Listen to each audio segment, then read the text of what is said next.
Assalamualaikum teman-teman, apa kabar? Ketemu lagi dengan saya Bu Sri. Semoga kalian selalu sehat walafiat, selalu diberikan kemudahan, keberkahan, keselamatan, serta kesehatan ya teman-teman. Yang sedang dalam masalah segera terselesaikan masalahnya, yang sedang dalam posisi yang sakit segera disembuhkan. Semoga semuanya segera baik-baik saja dan selalu berbahagia. Anaknya yang mau ujian perguruan tinggi semoga lulus di perguruan negeri, amin. Teman-teman, terima kasih banyak untuk yang sudah komen, subscribe, dan menonton video saya. Semoga berkenan ya. Mohon maaf jika videonya masih seperti apa adanya. Ya, ini apa adanya saya, tanpa efek, tanpa apapun. Jadi ya mohon maaf kalau masih banyak kekurangannya ya teman-teman. Intinya saya ingin berbuat baik ya. Terus yang kedua kalinya teman-teman, kalian pasti tahu Gunung Merapi ya. Gunung Merapi ini adalah salah satu gunung di daerah Jawa Tengah. Itu tepatnya dia ada di perbatasan daerah Sleman, Magelang, dan Boyolali. Maaf ada iklan batuk. Nah, jadi Gunung Merapi ini salah satu gunung yang paling mistis di Gunung Jawa, penuh misteri di dalamnya. Dimana di Gunung Merapi ini sama dengan Gunung Lawu yang setiap tahun ini pasti diadakan acara labuhan atau ngelabuh sesajen di gunung, puncak gunung seperti itu. Dan kalau di Gunung Merapi ini juru kuncinya sekarang itu putra dari Mbah Marijan yang bernama Mas Bekel Anom Suro siapa lupa, yang langsung ditunjuk oleh Keraton Yogyakarta. Jadi Keraton Jogja ini nunjuk seorang juru kunci juga nggak asal-asalan. Itu diperlukan seleksi yang lama, bisa sampai berbulan-bulan untuk, dan sang raja pun kalau ingin menunjuk juru kunci pasti berdasarkan wangsit teman-teman. Karena apa? Karena Gunung Merapi ini kan fungsi dari juru kunci sendiri adalah untuk mengingatkan warga sekitar agar tidak sembrono. Sembrononya itu tidak menebang pohon sembarangan, tidak ibaratnya itu tidak nyolowati gitu loh. Karena beranggapan bahwa Gunung Merapi itu ada penunggunya, memang ada teman-teman, banyak, dan itu banyak. Makanya kali ini saya akan angkat sebuah cerita saat saya ikut labuhan di Gunung Merapi. Di situ ada jelmaan sebuah naga yang dipercaya sebagai jelmaan Eyang Antaboga. Dan maaf teman-teman, nutup kue dulu, tadi dikasih kue sama orang. Jadi juga ada lagi namanya Eyang Sapu Jagat di Gunung Merapi ini. Itu adalah kalau Eyang Sapu Jagat ini tempatnya paling atas puncak Merapi. Jadi mau dipercaya mau tidak itu memang ada ya teman-teman. Ini hanya sebagai referensi agar siapa tahu nanti teman-teman ingin ke Gunung Merapi, jadi tahu mendaki itu tidak sembrono. Jadi kalau yang Sapu Jagat ini adalah seseorang yang dulu itu zaman kerajaan Mataram itu dengan rajanya Sutowijoyo ini membuat kesepakatan dengan Kiai Sapu Jagat dengan memberi sesaji setiap tahun dengan menyembelih kerbau sebagai imbalannya.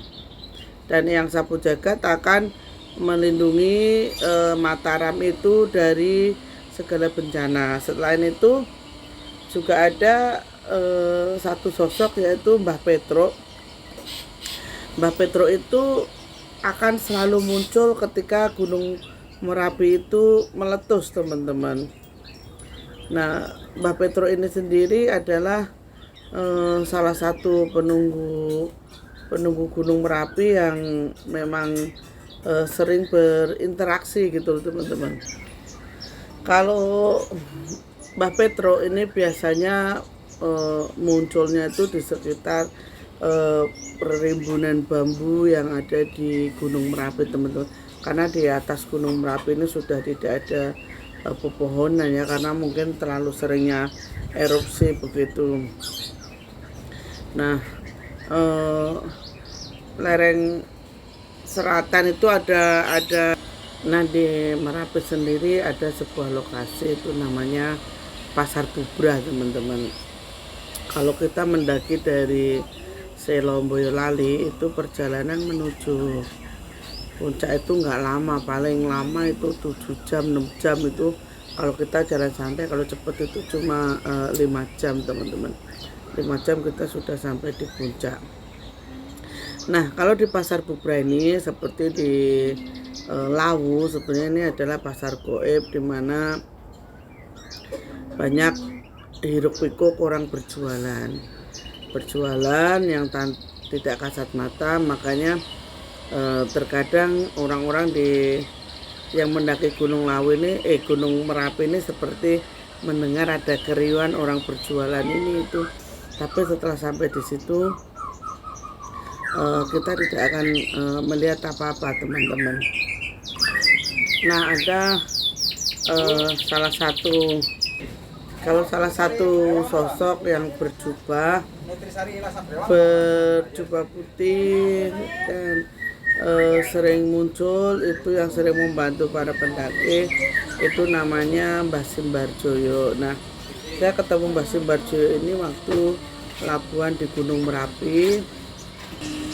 Jadi terkadang kita itu sebagai manusia itu terkadang jumawa ya, teman-teman, jumawa yang pada akhirnya akan mencelakakan kita sendiri. Seperti waktu labuhan saya itu mendaki bersama teman-teman saya itu dari Selo Boyolali. Sebenarnya kita mau ikut rombongan keraton, cuman karena waktu itu dari rombongan keraton itu udah berangkat, jadi kita nyusul terus kita mendaki bersama-sama dari Selo menuju ke Pasar Bubrah, teman-teman, Pasar Bubrah. Jadi sepanjang perjalanan itu saya tuh melihat simbah itu. Di saat saya sampai di acara labuhan itu kan biasanya abdi dalam keraton itu kan berdoa di situ. Terus setelah berdoa kita tabur bunga ya, teman-teman. Itu udah warga itu udah royoan, udah rebutan bunga itu, karena menurut kepercayaan bahwasanya bunga labuhan itu adalah membawa berkah. Begitupun dengan saya waktu itu ngambil bunga, saya taruh di baju gini, teman-teman, baju. Terus saya taruh, teman saya udah ketawa aja. Terus dia bilang gini, lah kamu lo ngopo ngambil bunga kayak gitu? Lah ini kan bunganya buat itu kok, bunga ngandung berkah kok, saya bilang gitu. Terus saya tuh udah ketawa aja, saya tuh ikut royoan, temen, ikut rebutan gitu.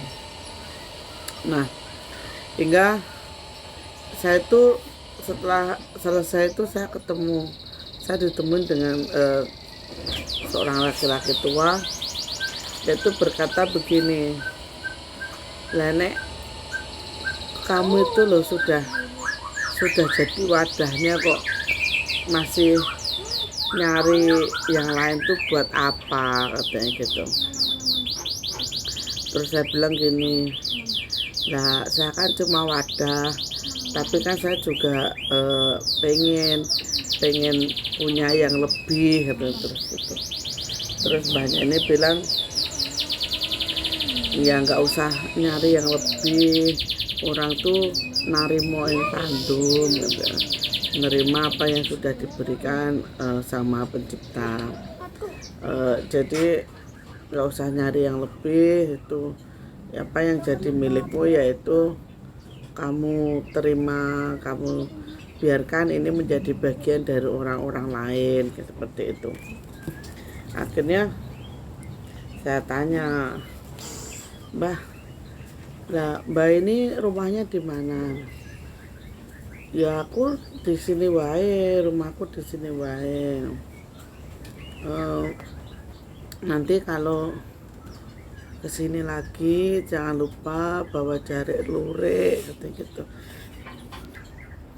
Jadi banyak tuh, kamu kalau kesini tuh gawe kain lurik gitu, jarik lah kalau orang Jawa tuh bilang jarik. Ya untuk apa, Mbah? Lah kamu itu loh sudah tahu Nyi Gadung Melati toh. Iya, Nyi Gadung Melati kan tempatnya di sono, Mbah, di bawah tadi. Iya, ngger. Jangan lupa, pokoknya setiap kali kamu kesini, kamu tuh harus bawa kain jarik ya. Terus udah gitu, ora satu kondun, nggak usah sampai di atas. Manusia tuh batasnya hanya sampai di pasar sini saja, pasar Bubrah gitu. Setelah itu lambai mau kemana? Lo aku kar lungo no arep Bali gitu. Terus saya itu, Mbah nyun pangapunten, Mbah mohon maaf, Mbahnya dikasih Mbah namanya siapa, saya bilang gitu. Terus Mbahnya ini bilang, loh kamu tuh nggak ngerti saya toh, nggak tahu siapa saya. Enggak Mbah, mohon maaf, saya nggak tahu. Saya ini orang bodoh loh, Mbah. Terus Mbahnya ini bilang gini, saya ini ya aku iki sing diarani, ya saya ini yang dibilang Mbah Sapu Jagat. Terus saya kan kaget ya teman-teman. Jadi Mbah Sapu Jagat ini terkadang berwujudnya sebagai macan, teman-teman, macan. Terus nggih Mbah, sungkem pangabekti Mbah, saya bilang gitu. Mohon maaf kalau saya ada salah-salahnya ya Mbah. Maklum saya anak kecil yang nggak tahu totok lomo kan gitu. Nah pada akhirnya si Mbah Sapu Jagat ini bilang begini, aku mau pesen sama kamu, sampaikan kepada orang-orang yang ingin kesini, itu yang ingin datang ke sini itu cukup sampai di pasar Bubrah, nggak boleh sampai di atas. Nah pada akhirnya saya tuh banyak ini pamit teman-teman, saya lihat itu memang jalan ke arah barat gitu, arah kulon teman-teman, jalan ke arah barat. Terus saya ini bilang sama teman saya, mas saya tadi ketemu sama Mbah Sapu Jagat loh. Masa? Iya. Terus bilang apa Mbah Sapu Jagat? Bilang katanya nggak boleh ke atas. Ya udah, kita turun lagi aja, nggak usah sampai ke atas, nggak usah sampai puncaknya gitu teman-teman. Pada akhirnya teman-teman saya ini menyarankan untuk turun tapi kita nginep dulu. Jadi malam itu kita bermalam di tempatnya Mas Anom. Jadi anaknya Mbah Marijan ini dipanggilnya Mas Anom. Nah setelah itu kan kita di tempat Mas Anom itu juga cerita-cerita, saya cerita bahwasanya Mas saya pernah ketemu Nyai Gadung Melati gitu. Saya juga ketemu yang sapu jagat. Kemarin waktu Labuan itu saya ketemu Mas. Terus Masnya ini bilang begini sama saya, Mbak sapu jagat pesan apa Mbak? Nggak banyak sih Mas, pesennya cuman agar para pendaki itu nggak boleh sampai di atas Mas, cuma sampai di kawasan Pasar Bubrah aja kan gitu. Karena di atas itu tempatnya poro-poro pini sepuh Mas. Oh iya Mbak, emang benar kalau mendaki itu cukup sampai di situ saja kayak gitu.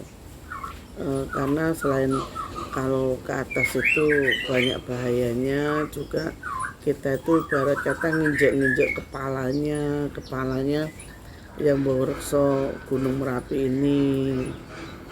Oh begitu nggih Mas ya. Terus dari situ saya tahu bahwasanya memang Mas Anom ini ya kalau mewarisi ilmu-ilmu dari Mbah Marijan teman-teman. Jadi Mbah Marijan itu setiap malam jadi jarang tidur. Jadi Mbah Marijan ini sering di luar rumah kalau malam itu. Jadi jarang tidur, paling tidur itu kalau sehabis subuh itu baru tidur. Jadi Mbah Marijan ini sangat waskito sekali. Dan Mas Anom ini juga belajar dari Mbah Marijan. Jadi belajar dari Mbah Marijan untuk menjadi seperti bapaknya gitu loh teman-teman. Karena setiap juru kunci itu kan kemampuannya berbeda-beda ya kan. Nah dari situ saya tahu bahwasanya dimanapun tempat itu memang tidak boleh yang ibarat kata itu